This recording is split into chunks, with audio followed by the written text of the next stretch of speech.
Bismillah. Assalamualaikum warahmatullahi wabarakatuh.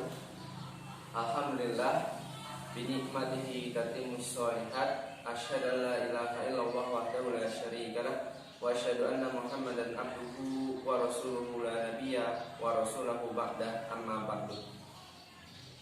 Pada kesempatan kali ini saya akan mempresentasikan makalah mengenai proses pewahyuan Al-Quran, baik menurut Al-Quran ataupun menurut hadis. Ada beberapa tahapan pewahyuan di dalam Al-Quran.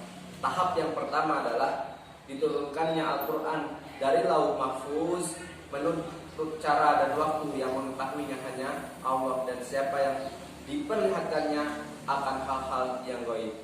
Al-Quran diturunkan sekaligus dan tidak terbagi-bagi.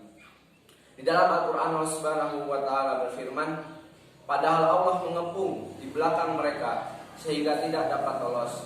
Bahkan yang didustakan ialah Al-Quran yang mulia, yang tersimpan dalam tempat yang terjaga, Lauh Mahfuz.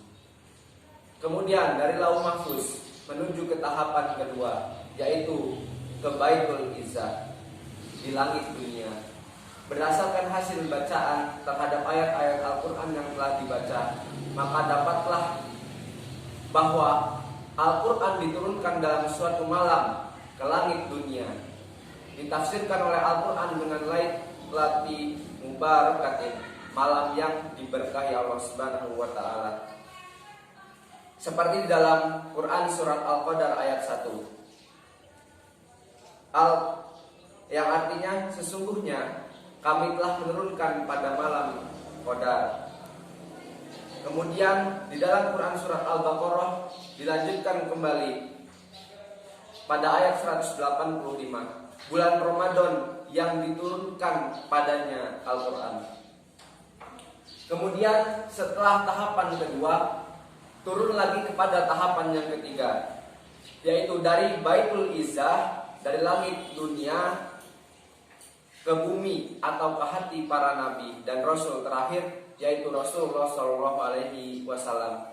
Ini ialah tahap terakhir ya pada penurunan Al-Quran, seperti dalam Quran surat Asy-Syura yang artinya turun dengannya Al-Quran malaikat Jibril ke dalam hatimu Muhammad, supaya engkau jadi pemberi nasihat dan hadirat yang maha bijaksana, dan diwahyukan Allah kepadanya Al-Quran menurut cara yang mengetahuinya hanya Allah saja, dan siapa yang diizinkannya mengetahuinya, sudah itu maka Jibril turun dengannya kepada Rasulullah SAW.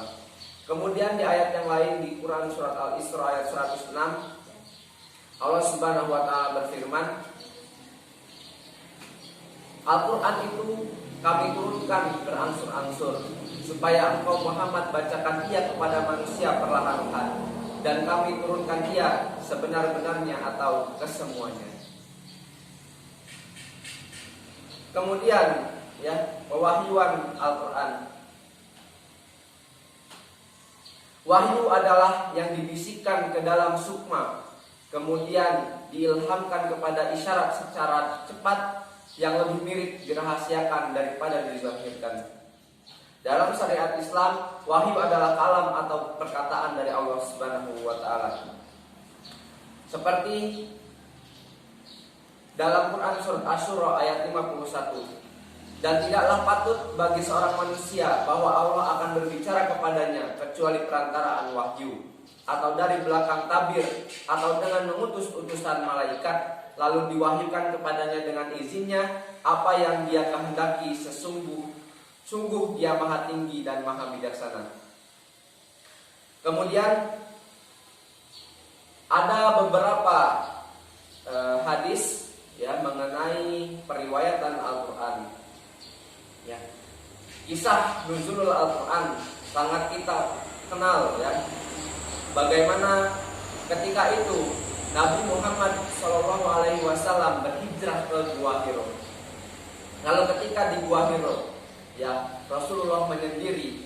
Ketika itu malaikat turun, ya malaikat Jibril turun dengan wujud aslinya, kemudian menekap dada Rasulullah SAW sehingga bergetarlah seluruh tubuh Nabi Muhammad SAW. Kemudian malaikat Jibril memerintahkan kepada Nabi Muhammad, "Iqra, bacalah." Kemudian Nabi Muhammad menjawab, "Wahai Jibril, saya tidak bisa membaca." Kemudian tetap lebih ditekan lagi oleh malaikat Jibril, "Iqra, Iqra." Kemudian Rasulullah mengangguk. Dari situlah turun ayat Al-Quran. Maka dari itu turunlah ayat Al-Quran pertama, yakni Quran surat Al-Alaq ayat 1 sampai dengan 5.